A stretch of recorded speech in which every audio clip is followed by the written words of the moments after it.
Hi കൂട്ടുകാരെ, കഴിഞ്ഞ ദിവസം സൂപ്പർ മാർക്കറ്റിൽ പോയപ്പോൾ മേടിച്ചാണ് ഈ സ്വീറ്റ് കോൺ ചാറ്റ് മസാലയുടെ പാക്കറ്റ്. അപ്പോൾ നമുക്കത് തയ്യാറാക്കാം.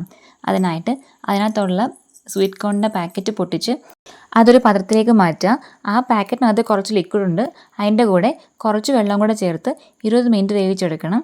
അത് വെന്തതിന് ശേഷം നമുക്ക് ഒരു അരിപ്പയിലൂടെ അരിച്ചെടുക്കാം.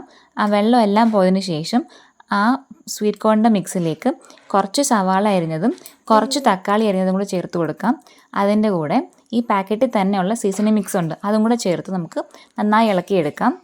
അതിനുശേഷം അതിനകത്തേക്ക് കുറച്ച് ഉപ്പും കുറച്ച് കുരുമുളക് പൊടിയും ചെറിയൊരു കഷ്ണം നാരങ്ങയുടെ നീരും അതേപോലെ കുറച്ച് മുളക് പൊടിയും കൂടെ ചേർത്ത് നന്നായി ഇളക്കിയെടുക്കണം. അപ്പോൾ നമ്മുടെ സ്വീറ്റ് കോൺ ചാറ്റ് മസാല ഇവിടെ റെഡി ആയിട്ടുണ്ട്. മല്ലിയില ഉണ്ടെങ്കിൽ കുറച്ച് മല്ലിയിലയും കൂടെ ചേർത്ത് കൊടുക്കാം, അപ്പം കുറച്ചും കൂടി ടേസ്റ്റ് ആയിരിക്കും. ആദ്യം ഞങ്ങൾ വിചാരിച്ചത് ഇത് അത്ര ശരിയാകത്തില്ല, ടേസ്റ്റ് കൊള്ളത്തില്ല എന്നാണ്. പക്ഷേ ഇതുണ്ടാക്കി വന്നപ്പോഴത്തേക്കും അടിപൊളി ടേസ്റ്റാണ്, എല്ലാവർക്കും ഇഷ്ടപ്പെട്ടു.